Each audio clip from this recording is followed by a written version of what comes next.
This is Late Night Politics on StarFM, taking an in-depth look at the Zimbabwean political scene.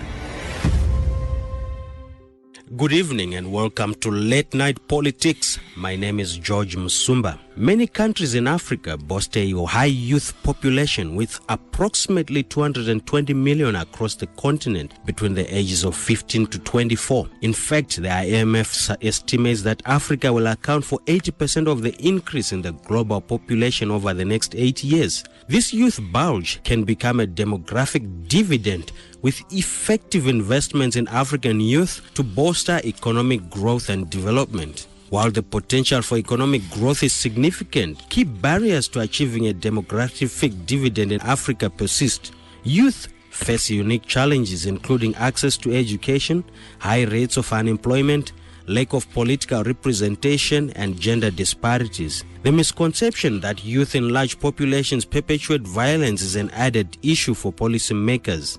What are the biggest challenges facing Africa's youth today? How can African countries best support youth and harness the demographic dividend through education, skills development, and political and economic empowerment? How can international partners best support these efforts? How can the African diaspora and private sector be leveraged to empower youth and to encourage youth development? Tonight on Late Night Politics, we are privileged to have ZANU-PF politician and the current Minister of Youth Indigenization and Economic Empowerment, Comrade Patrick Zhuwao. He is also a businessman and farmer. Welcome to Late Night Politics, Comrade Zhuwao. Good evening, Zimbabwe. Thank you very much, Comrade George, for inviting me here.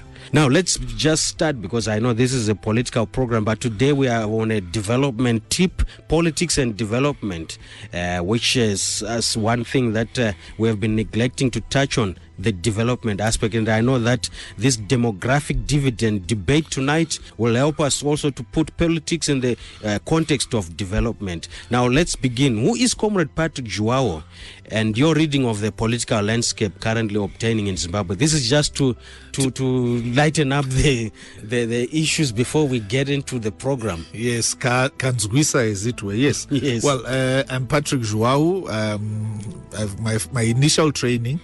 My first degree is in computer systems engineering, which was followed up by a master's in business administration. Thereafter, I went into business. And during part of my involvement in business, my mother, who was a member of parliament then, had a stroke soon after the 1995 elections. So because I was a business person and I had time that I could allocate for myself, the rest of my brothers gave me the specific responsibility of assisting my mother in her constituency.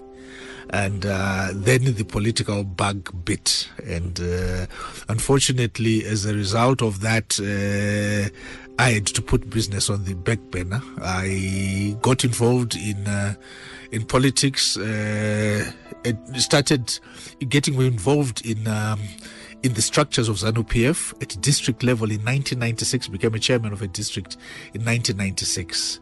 Went into the district coordinating committee, I think 1997, 1998, became a member of the provincial executive of Mashonaland West Province.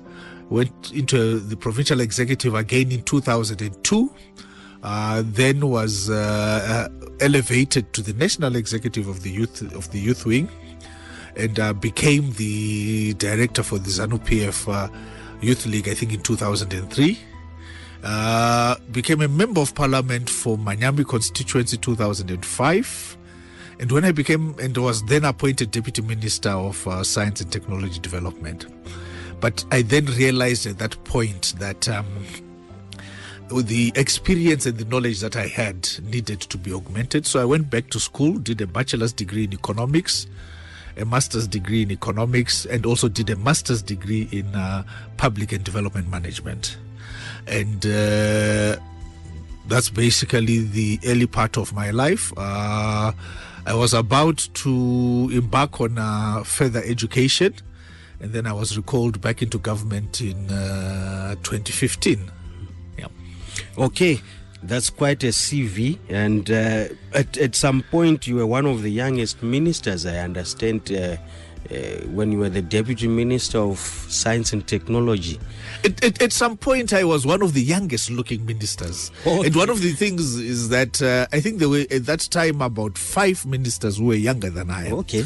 And there's always this general misconception that ZANU-PF does not have young people. Yeah. And that is very, very unfortunate, because, the people that then look at President Mugabe, who is 93, and they want to look at everybody else within ZANU-PF as if they're 93. But ZANU-PF has got a very, very fair representation of the various ages within our population. Okay, we will touch on that one because it comes under one of the issues that you are trying to tackle as the Minister of Youth, to empower our youths, and obviously in policy making you are going to have a broader and clearer so that people know what we are talking about, what you are talking about. Yes. When you say ZANU-PF actually promotes youth empowerment, even at leadership level. But now our topic here, we're talking about demographic dividend. This is a term which most of our listeners might not be clear about. What are we talking about here? What is demographic dividend? I think the demographic dividend is purely an economic concept. And it's defined as the accelerated economic growth that a country has as a result of having a younger population. So what has happened is that some countries that have had younger populations have what is referred to as a youth bulge.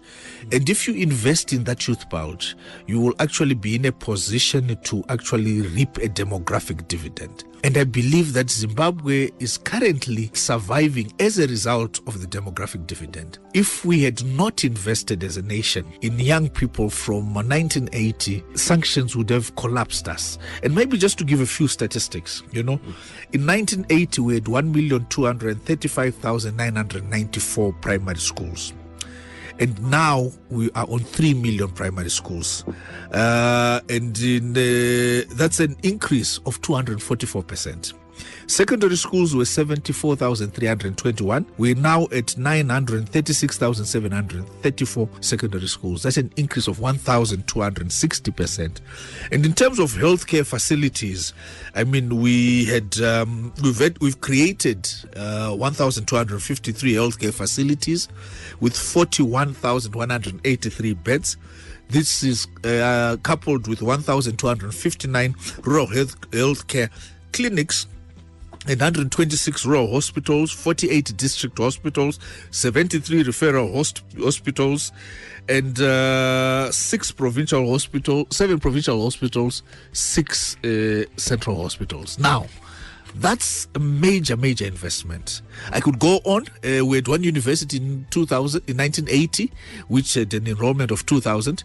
At the moment, we've now got 13 universities with a combined enrollment of 13,000. Of 69,000. Sorry, combined enrollment at our university is now 69,000. You talked about Comrade Zhuwao. You talked about the investment in youth having helped the country to survive the sanctions. Perhaps you want to explain, because your critics in the opposition or anywhere else will say, but look, there are a lot of youths who are not employed. Oh yes, that's most definitely. There are a lot of youths that are not employed. But one of the things that we want to look at, if we just take one of the statistics that we have, our budget deficit, our trade deficit, we are importing as a country $3 billion more than we export. We don't have balance of payment support. Now, that $3 billion is a result of money or remittances by Zimbabweans in the diaspora. And those Zimbabweans in the diaspora were largely educated after independence. They're largely a result of that investment after independence. So, I mean, if one looks at our sanctions, we are one of the most heavily sanctioned countries in the world. For all intents and purposes, we should as a nation have collapsed, but we've not collapsed because of the investment that we made in young people during the 1980s and 1990s, and still we're currently making that investment. It leads me to my next question. What are the biggest challenges facing Zimbabwe's youth today from your perspective? I think the biggest challenge that is facing Zimbabwean youth today is the opportunity to become economically active. Now, some may consider that as maybe having a job. Yes, having a job is definitely one of those. And I think that is the largest challenge that young people face. But over and above that, one wants to be able to look at the opportunities that also exist for young people. One looks at this, we're in an environment which is a multi-currency environment. We're in an environment where everybody wants to be able to trade within Zimbabwe. We're in an environment where our macroeconomic data shows that we have a trade deficit of $3 billion, which means that there's a $3 billion opportunity for young people to participate. And this is where we should now be focusing on. But the other challenge that I think we also have is that we have had a civil society and we've also had a donor community that has wanted to focus some of our brilliant brains away from the economy towards political activism. Unfortunately, political activism does not put food on the table. It will put food on the table for a few of those activists vanenge vachibhadharwa kuma-NGO vachibhadharwa nemaembassy yayo.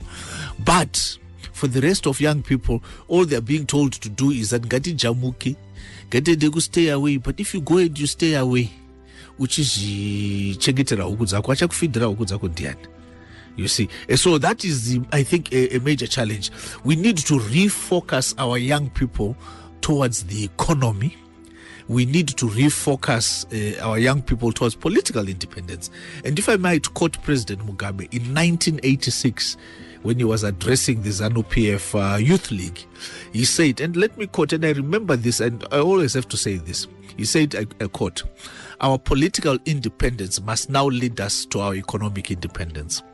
And just as youth played a crucial vanguard role in the struggle for political independence by solving the contradictions of economic power, political power, youth must now play an equally crucial vanguard role in the struggle for economic independence by solving the remaining contradictions of economic power."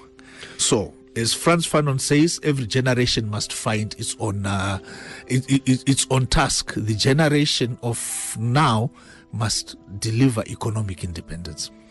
You probably feel that because now we are probably entering the political campaigning season as we go towards 2018, and some of the issues that you are announcing here look like long-term development plans. They are not normally politicians. You want to campaign to say in 2018 I would have done this and that. Do you think that this plan that you have for economic emancipation of the youths will be will be one of the key political campaign issues in 2018? Yes, it will be. It is one of the key political campaign issues, not only in 2018. Remember, the quote that I gave you is from 1986. You must also remember that in 2013 the issue was indigenization. So the issue of economic independence still remains relevant for as long as we have not been able to take full control of our own economy. And you also find that this is now happening within South Africa. The South Africans are looking at the 2019 elections, and with the ANC now going for what they're calling radical economic transformation. The liberation movements within Southern Africa are now moving that extra stage from political independence to economic independence. One of the in the manifesto was which is talked about very much is the 2.2 million jobs. Yes, in 2018, and if the youth say where are the 2.2 million jobs? One of the things that we want to be able to look at is that manifesto was based on a very, very rapid implementation of indigenization. And I want to be honest, we have had members of ZANU-PF, some of them at very, very high levels, talking against indigenization. So the indigenization model that was meant to propel the creation of that employment has largely been sabotaged from both externally and also internally within ZANU-PF.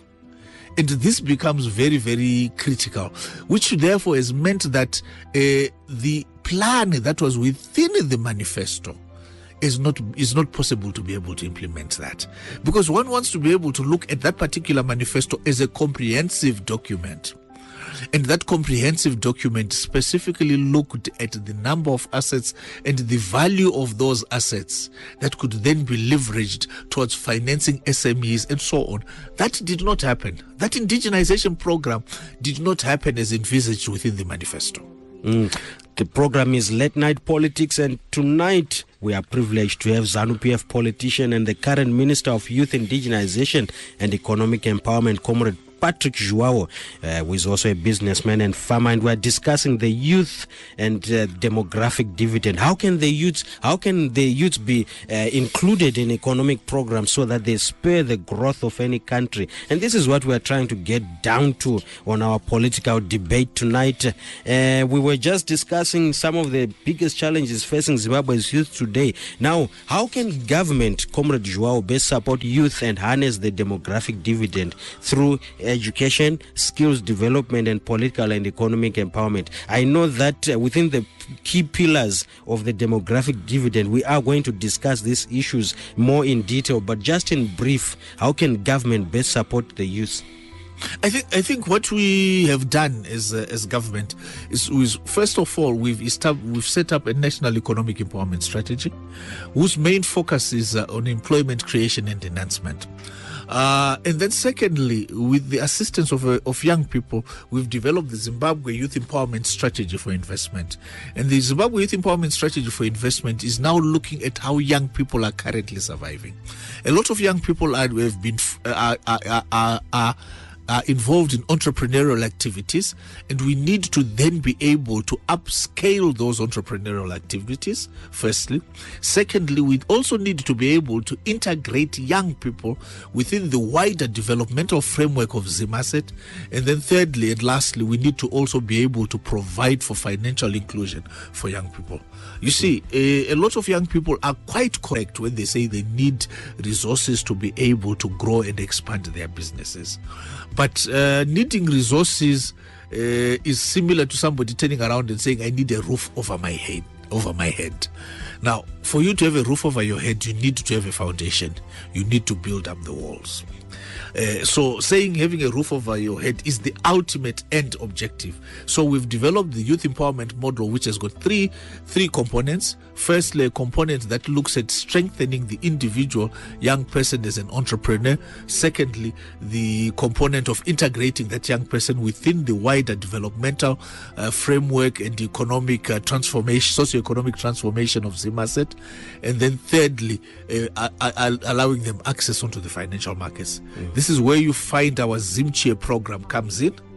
The Zimche program has so far identified 39,385 young people that are involved in various economic activities. And these young people, all in all, are the young people that have said, look, yes, we want to be able to work with the ministry. They have created 93,692 jobs. Now, there are a lot of young people that are listening to me right now that are not part of Zimche. And they're not part of Zimche because in a lot of instances, some of our youth officers have not been able to access them. And in some instances, few instances, some of them have said they don't want to be involved and engaged with government. So what I'm now saying to all young people that are out there is, please, can you get in touch with the nearest youth officer? We have a youth officer in each and every ward of the country. We have a youth office in each and every district, and office in each province, and we obviously represented throughout. And once we are able to know what it is that our young people are doing, they will then be able to tell us, look, we need to be assisted to do A, B, C, D, E. We don't want to be prescriptive because we believe that young people, especially Zimbabwean young people, know what they want. And then we'll facilitate for their personal development and growth, for their enterprise development and growth, and facilitate also, secondly, for integrating them within the economy, and then thirdly, facilitate them for financial inclusion. And this is why we're establishing EmpowerBank as a micro-level financial services institution. Okay, well, you will also get to expand on those issues when we talk about the 4 pillars of demographic dividend. But sometimes, Comrade Zhuwao, I don't know, is it out of ignorance? People will say, no, if I go to these youth officers, it is politicized. It is if you must be a card-carrying member. Is it inclusive? Because everybody wants to participate, but there is always that distrust between us as Zimbabweans to say, isn't there ZANU PF, isn't there opposition amui tikuchikira kurere kuya kune programs of development. It's true. Pane vanhu vakawanda, if you are listening to me and you've never engaged, and you're a young person and you've never engaged with youth officers, you must then remember that these youth officers work for you as a young person. Nini is a minister or youth. I work for you as a young person. I have a specific obligation and responsibility to listen to you. So, azvisi zvezano ndezvako nekuti uri mwana weZimbabwe. And I think it's we have a polarized, very, very polarized political environment. And my plea to each and every young person is, please, you must make sure that Martinez as a ministry, to make sure that we address your requirements. Okay, and kana ndichiti tinetse ise ministry ashisi zvekunetsa muchiti aiwa Zhuwao andifarire bvudzi rake, Zhuwao akaita so akasviba. No. Tinetsei in a manner that adds value to your life. And this is what we really want our young people to be able to do.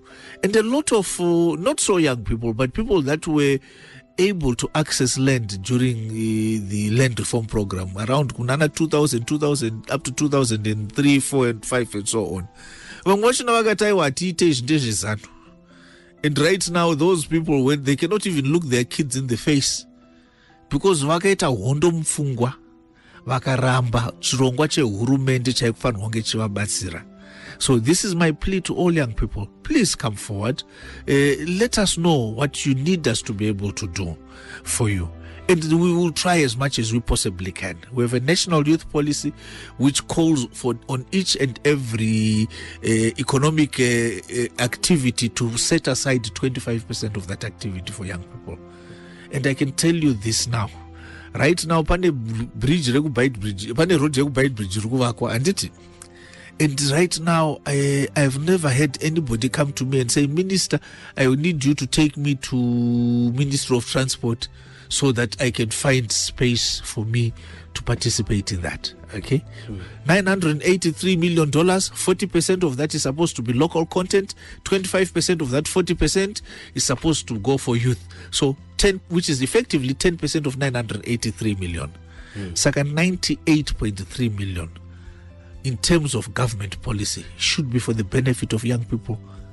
But tiri busy kujamuka, tiri busy But Comrade Minister, you also hear my reports coming from Masvingo, the state minister saying, aiwa ndezve ZANU PF vanhu vacha benefit from a Chirundu Bait Bridge, especially the stretch ekumasvingo ndezve ZANU PF.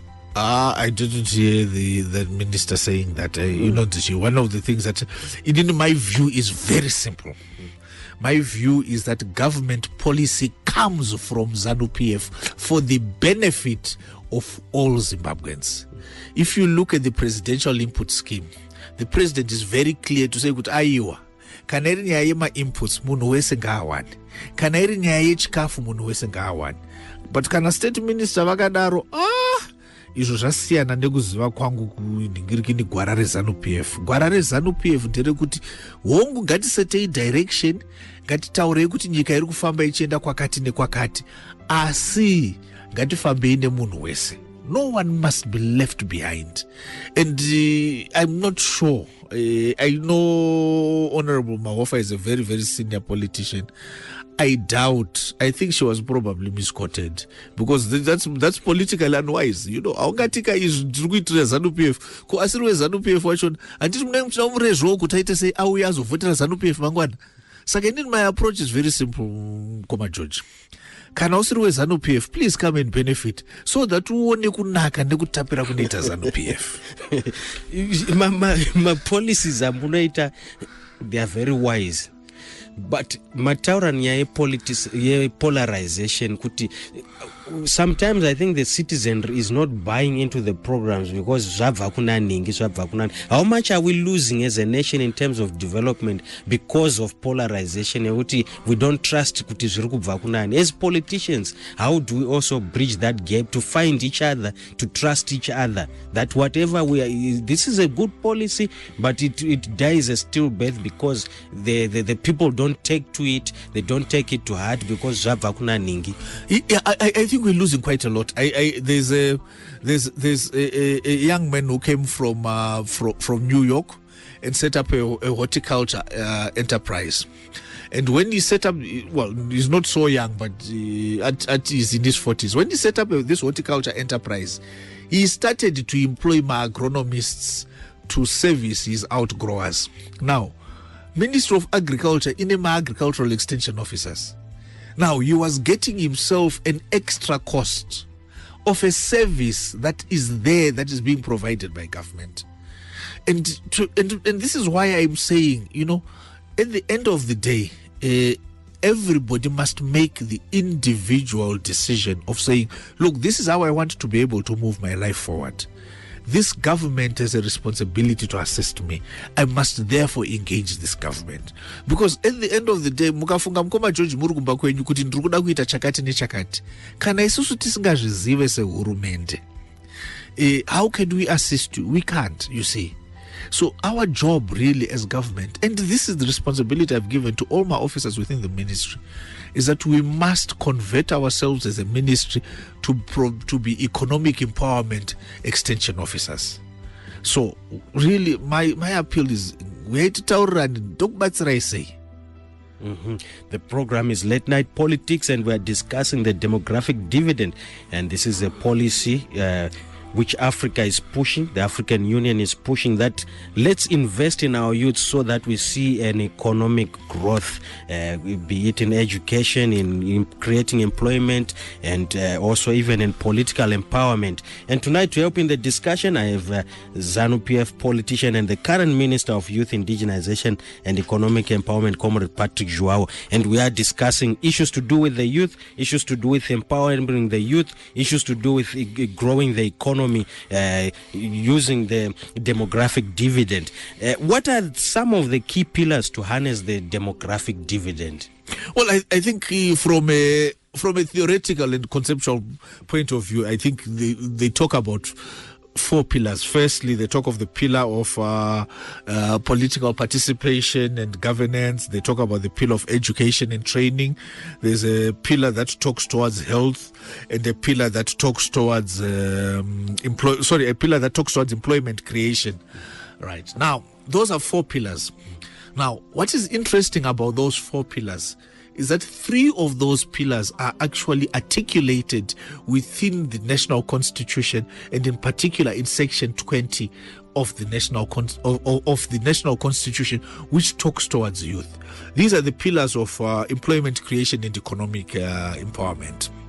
That which is pillar one. Pillar number 2 of education and training is also addressed within section 20, and pillar number 4 of participation and representation is addressed within section 20.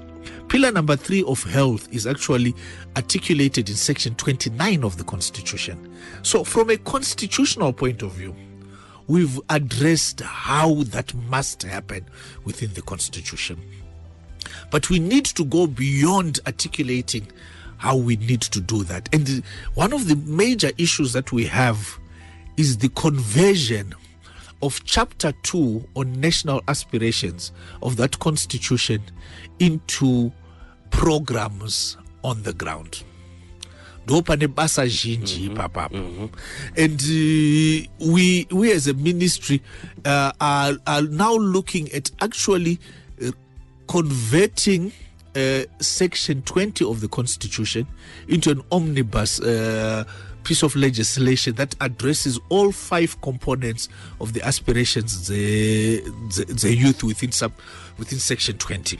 And I'm sure you will be aware that when the president opened this current session of parliament, part of the legislative agenda for this current session of parliament was the amendment of the Zimbabwe Youth Council Act to provide for a for an institution that addresses education and training for young people, participation and representation of young people, employment creation and economic empowerment, and the protection of young people, as well as provision of recreation and sporting facilities.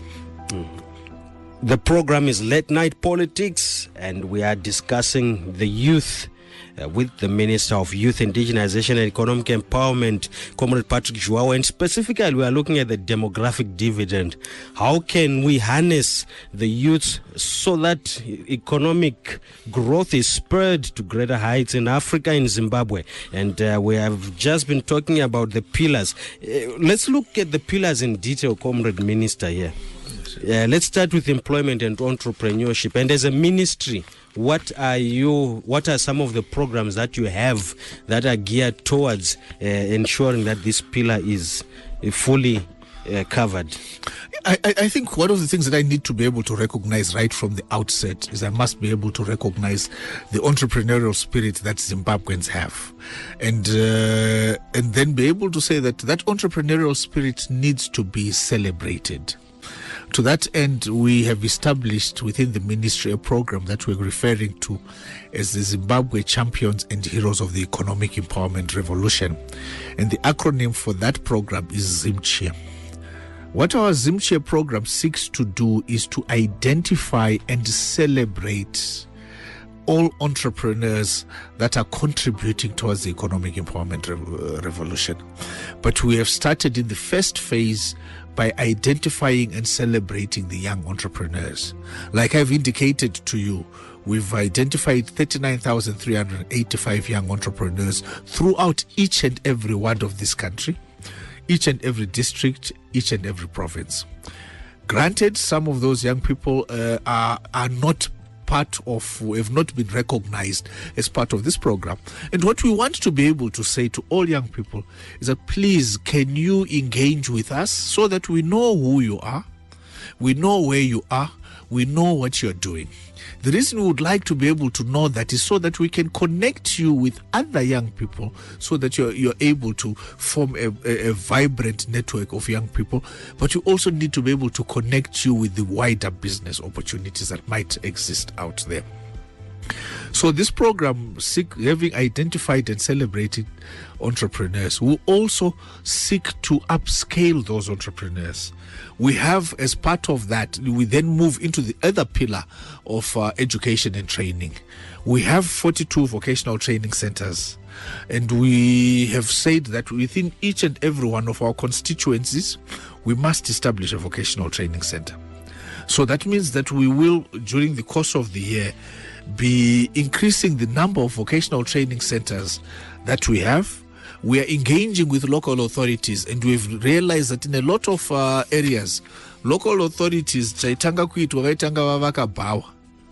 before anything else. But those bars are no longer being used. And we've said to some of the local authorities, can they please convert those, together with us in partnership, convert those into empowerment hubs.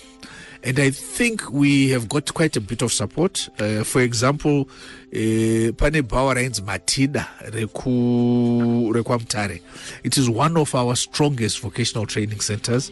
It has got a vibrant production unit. So we need to be able to train our young people. Already last year, we managed to have 41,263 young people that graduated out of our vocational training centers. So we now move into that stage and into that space of upskilling our entrepreneurs, but we also need to integrate them within the wider business community, within the wider business ecosystem. So we've created 4 companies that mirror the 4 clusters of Zimaset.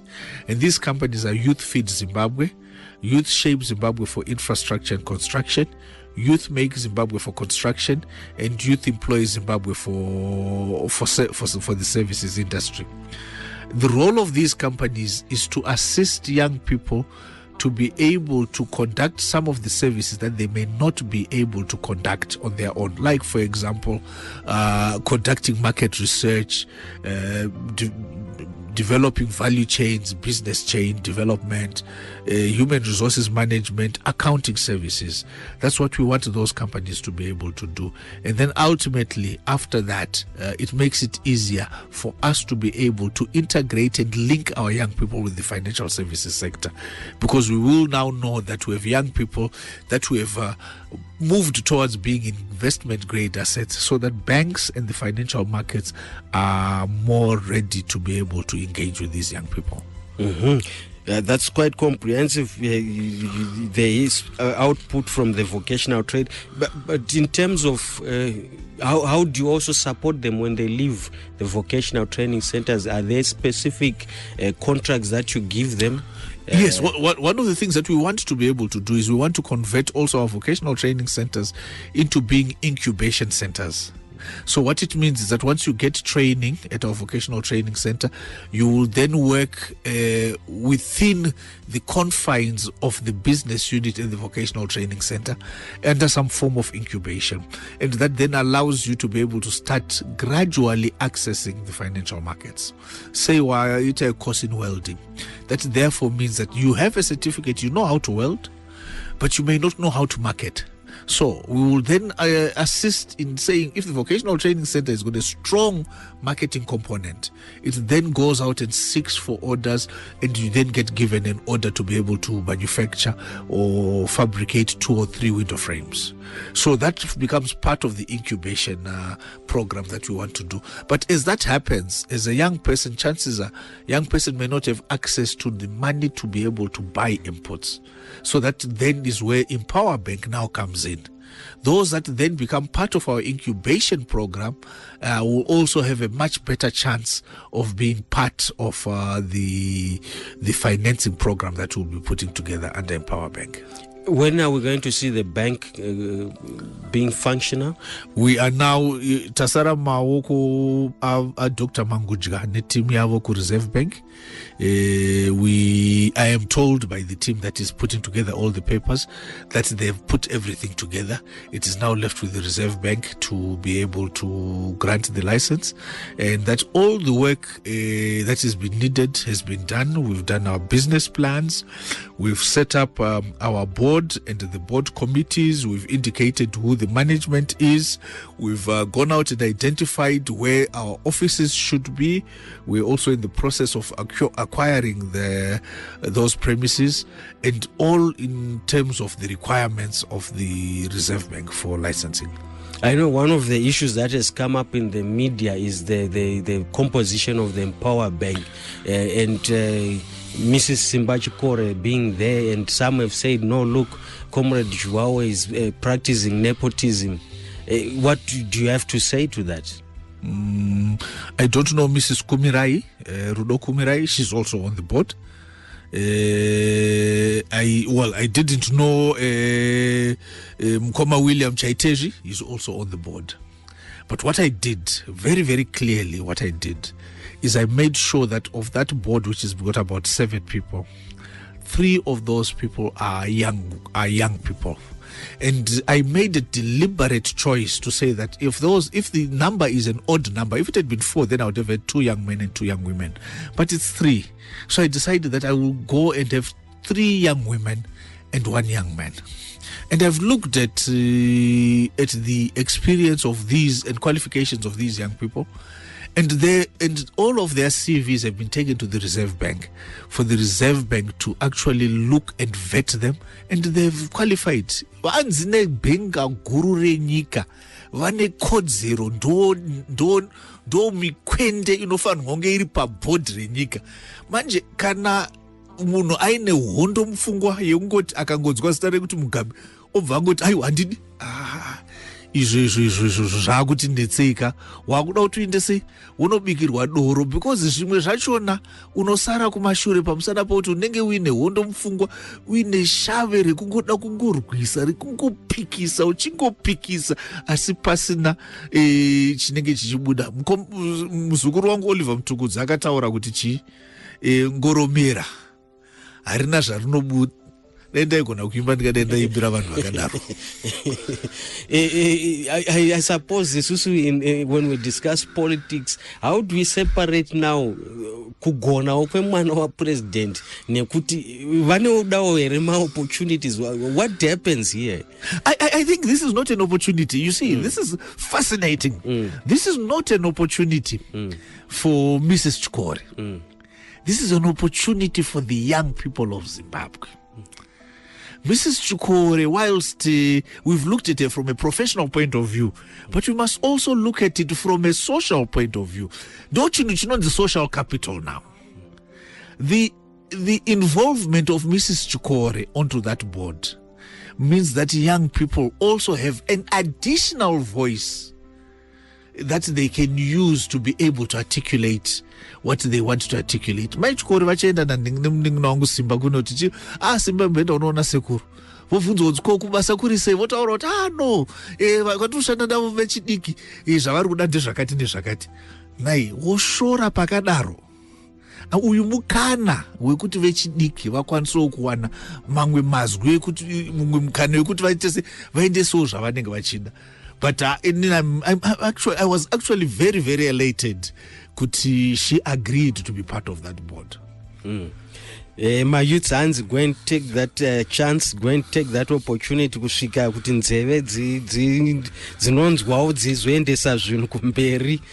Mandotaurirana as youths mogara pasi kuEmpowerBank Bank kuti zvakamira zvakadai. Tina honorable Comrade Patrick Zhuwao studio, the Minister of Youth, Indigenization and Economic Empowerment and Program made in on Late Night Politics. We could discuss my youth empowerment, youth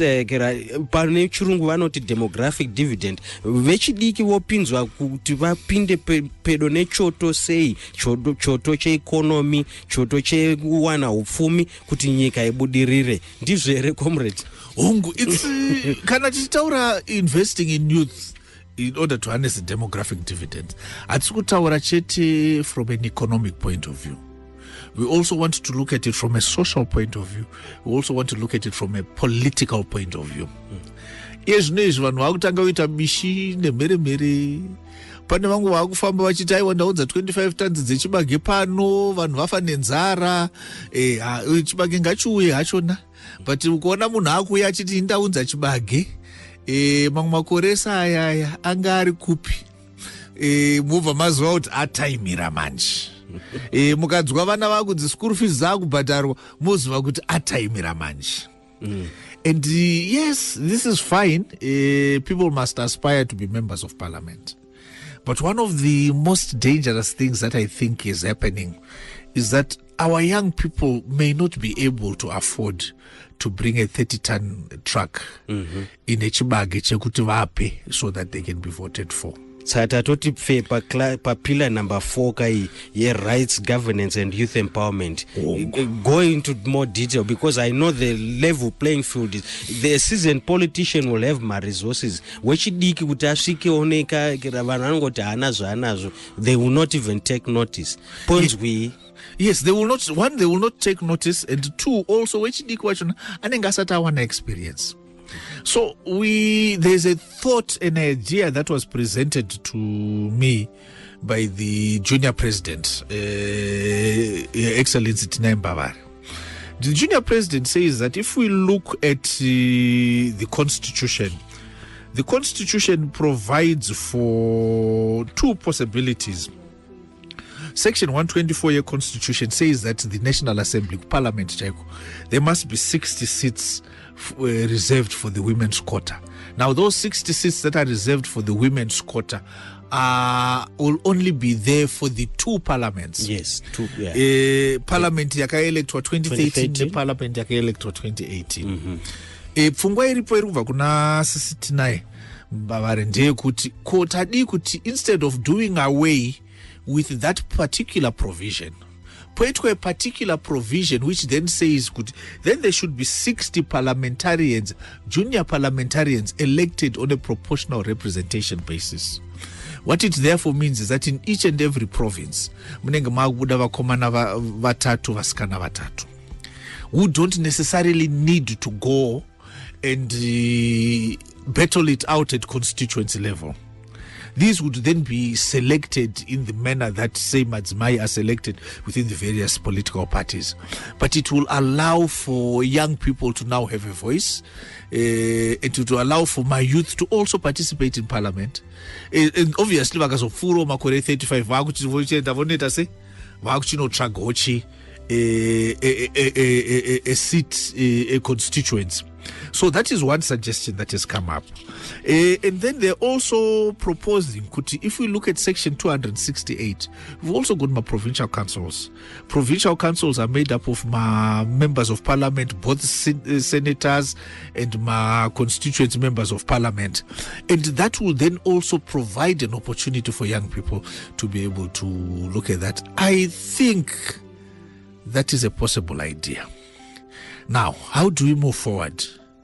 This must be a conversation that must be done by young people across the political divide. It is not a ZANU-PF issue. It is not an MDC issue. It is not a Zimbabwe People First issue. It is not an NPP issue. It is not a big tent issue. It is not a grand coalition issue. It is a youth issue. Mm-hmm.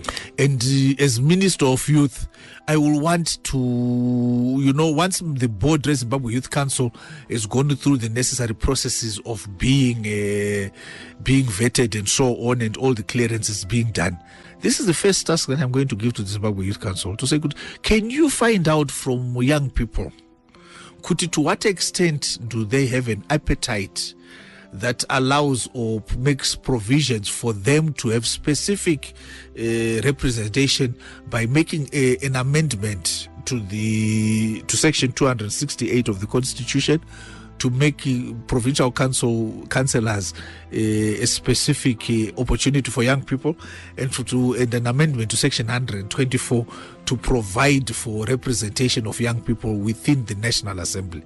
But and it must be, in line with this whole issue of giving young people an opportunity to say something. I think it must be something that we must ask young people during the course of the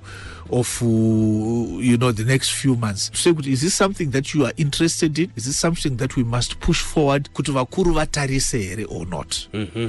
It is interesting, and I know that the youth voice is really required, because sometimes we speak for them when we don't even know what they really want. Yes, that's very true. A few days ago I turned 50, and the Minister of Youth. Yes, I'm Minister of Youth, Indigenization and Economic Empowerment. But one of the things that I need to do is we must make sure that there are youth representatives within our systems of governance. Definitely I must be Minister of Youth, Indigenization and Economic Empowerment, otherwise the numbers. The reason why at 50 there must be that link is because from a practical point of view, it is easy for me to relate na baba parinyatwa than a 24-year-old. It is easy for me to relate na Baba Gumbo, Joram Gumbo, to relate to my Mchinguri Kashiri. And my responsibility now would be to hear what young people are saying and forget about how young people talk, because vafana matauro acho na vanotaura nematauro avo zvimwe zvachona zvekuti inonzi pamamonya ipapo vanenge vachitotaura but and then translate it into a way yekuti vakuru vedu vasharukwa vedu vanatsodzwisa kuti no, izvi zviri kutaurwa nevafana ava, don't worry about the fact yekuti munin'ina wachona azvitaura auya akapfeka nhingirikini bhurugwa rake bhandi rakasungirwa mumanhingirikini mumakumbo mukwete muchiuno. No. So this is what we need to be able to do, to facilitate for young people to be heard, to facilitate more than anything else, for young people to get the opportunities to excel. And young people can excel. Yes, the program is Late Night Politics, and we are discussing the youth and how they can be empowered for the growth of the nation. And I'm privileged to have the Minister of Youth, Indigenization and Economic Empowerment, Comrade Patrick Zhuwao, on Late Night Politics. You've talked about the Empowerment Bank, but some will say no. Previously, the ministry has been given funds And I know that there's a parliamentary portfolio committee which has gone out and it has looked at how youth funds have been used, and they've given, from the contributions from the floor, it seems as if the money never got to the youths. They are angry. What are your thoughts on this, on the current probe into how youth funds were used, and how can you hedge if there was misuse of funds? How can you hedge against that? I think I want to be honest here. I think the Parliamentary Portfolio Committee has done a bad job, even before I've seen the report. Because the manner and the methodology that they've used is in itself wrong. The Parliamentary Portfolio Committee, if I want to be kind, did not do its homework. But if I want to be truthful, because for one, it is inappropriate and actually very wrong for the Parliamentary Portfolio Committee to seek to investigate, and I'll make a specific reference here, the amounts of money that Stanbic gave to its clients. Now, why do I single Stanbic out? I single Stanbic out because Stanbic as a bank, as a financial services institution, made a commitment on its own to provide its own amounts of money to young people, which had absolutely nothing to do with the government. It has absolutely nothing to do with parliamentary oversight. Which is very unfortunate, because what it then does to the financial services sector, which really does not want controversy, is to get them to say, no, and I want to apologize as a politician to Stanbic and to financial services sector. Parliament is inappropriate. Because, for example, they were seeking to say Stanbic must then tell them who their clients are, where their clients are. No, that is customer privilege, client confidentiality. It is not proper. It is wrong. However, you also need the Parliamentary Portfolio Committee should also have gone to find out the origins of this. They should have gone to find out that in 1996 an employment creation fund was established. They should have looked at how that operated. They should have looked at the youth fund that was established in 2006. They should have looked at the conflation or the combining of the employment creation fund and the youth fund to create the youth development and employment creation fund. They should have looked at all of that. They should also have looked at the fact that during the tenure of Minister Kasuku as minister, government took a position that government does not have the requisite capacity to be issuing out and assessing loans, and gave the specific responsibility to, I think, 4 financial institutions, and gave money to those financial institutions for those financial institutions kutuvaite basa rachona iroro. It was the responsibility of the financial institutions. They were given a specific mandate. Those financial institutions entered into memorandum of understanding with government. The Parliamentary Portfolio Committee, if one looks at the way they've conducted their exercise, has not even looked at those. Then in some instances, they set out and say, we want to be able to visit these projects, which they indicated to our offices. When they get to our offices, they come up with a new list of my projects, and no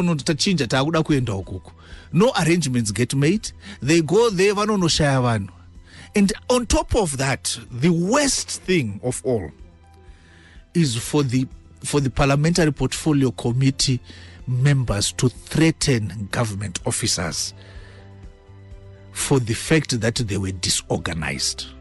And that is wrong. Now, we are operating in a political environment. I am very, very aware of that. And I think kana paina nana tsika mtanda wachinangana na Zhuwao, tsvaga Zhuwao, udhile na Zhuwao. Haikona kuda kushandisa mayouth nevana pamusana pekuti une hondo na Zhuwao. And you see, this is just indicative of some of the cowardice of some of these members that are operating within this political environment. And this is why I've had to say, look, this is wrong. And one of the things that I know is unfortunately, the media has taken on board some of these issues without actually interrogating them. And my initial reaction was to say, report and then I will deal with that report sentence by sentence, word by word, paragraph by paragraph, because I know exactly what the Parliamentary Portfolio Committee did wrong. It undermined the whole institution of Parliament. Okay, for those in the media fascinated by what goes on in ZANU-PF, some will probably read it as factional interests. How do you read it? I read it as that. I read it totally as that. And I think it's unfair on young people. Because at the end of the day, I was appointed to be Minister of Youth. The fact that I may not support a certain successionist and factional agenda does not mean that young people must be denied access to programs that are of benefit to young people. It's unfortunate. In your view, do you think that ZANU-PF should discuss the issue of succession now, so that this whole issue can be put to rest, so that the party knows exactly what path or direction it will take? Yes, the ZANU-PF discusses the issue of succession every 5 years. Pane chinhu chinonzi Congress. Anditi? Yes, saka ZANU-PF yakadiscussa the issue yekuti anofanirwa kunge ari president wenyika ndiani. Ndovadecide kuti ndava Mugabe. Ndovatapedzerana ipapapo. Anditi? Every conference tiri kuti vaMugabe, which means kuti vaMugabe, because Congress yatakaita was 2014. Our next Congress is 2015. When we go to elections in 2018, vaMugabe is our candidate. So there is no issue of succession to talk about. Succession only becomes relevant in 2023. Do discuss ipapo iye zvino izva comrade garai pasi, because time yenyu haisati yakwana. Ndokunge ichizokwana ndonge mchikwanawo imimi futi comrade wacho. Why is the crescendo rising so much now? It's lack of political education, lack of orientation. Some of us came through the youth league. Takabikwa, takabva nekuma districts, DCC, province. Ndikaseva province 2 terms. I'm now serving in the Central Committee 3 terms. Kusaibva. Some will say we were in the trenches with the president, and we also know him better than anyone else, and vanogona kuti izvi ndezvedu izvi ndezvanhingi. Hongu ungangodai wanga uri mutrench, but kana wanga uri mutrench wakatadza kuziva, wakatadza kudzidza, ndizvozvo ungadai wanga wagara uri mutrench uri nhini. Handiti pane kamwe kanyemba kai kasingaibve, pamwe uri kanyemba kai kasingaibve. Because if you now know the president, you should be able to know that he's a very structured man. And he's basically said, look, when he appointed members of us into the Politburo, including the vice presidents, he appointed them to assist him. But he didn't appoint anyone to succeed him. An appointment is not an anointment. And the president has been very, very clear. Kuti anozotora after him anobva kuvanhu. Not through kuvhunditsirana sezvaida kuitwa vanana Mutsvangu vachiti no it is isusu as war veterans. No comrade, garai pasi, hazvinzwarwo. And you see, unfortunately, Zimbabweans are a revolutionary people, and Zimbabweans don't take kindly to being threatened. And I'm one of those Zimbabweans. Kunyange zvikanzi ndingirikini ndotsikwa nerori yemasoja pamangwana, nganditsikwa hangu, but I will not move away from the principle yekuti succession can only be discussed in 2023. 2023 or 20, okay, after the other term has lapsed. After the term of President Mugabe vanofanirwa kuseva matema avo. You are optimistic that he was going to win in 2018? Oh, definitely. We, as a ZANU-PF, we have the program. You know, we are the country of political independence. We are the country of social emancipation. We are the party of social emancipation. We are the party of economic freedom. And you see our brothers down south vatotedzerawo zvatiri kuita vakuita ANC yakutoita radical economic transformation. Izvo igaro ziva ZANU-PF iri kuwina. Vanhu vanoti muri kunyanya kurwisana zvokuti zvakutoita kuti vanhu vati 2018 aiwa tushoma tunhu tuvanhu turi kuda kurwisa vanenge vachirwisana president waMugabe. That's not possible. Haikona kuedza vasunduridzike vai. Thank you very much for coming through to Late Night Politics. It has been an interesting discussion. We discussed the youth, the demographic dividend. This is the thrust by the AU to harness the youth demography, the youths, the large numbers of youths, to bring them on board, to mainstream into the economic activity so that a country grows. And I was privileged enough to have in the studio ZANU-PF politician and the current Minister of Youth Indigenization and Economic Empowerment, Comrade Patrick Zhuwao. Also, Patrick Zhuwao is a businessman and farmer. How did you do in farming? The maize crop was a very good crop. We did quite well. The late planted crop, not so well. Because yakarowa leaching, but we continued to apply fertilizer, but yakazo recover towards the end. The tobacco crop, yeah, apa pane nyaya, because fodya yakaorera munda. But kunaka kwezvimwe kushatawo kwezvimwe. But it's been a good season. Our pastures are looking good. Mombe dziri nani munongoziva ndiri mufudzi wemombe kaMukoma George. Yeah, and in 2 seconds, your message to the youth? Our message to the youth in 2 seconds is that this is your government. Please engage with it. It is there to be able to serve you. And yes, when we have board members like Maichukore, let's make effective use of her. Thank you. Thank you very much, Comrade Patrick Zhuwao. My name is George Musumba, and thank you for listening to Late Night Politics. Good night.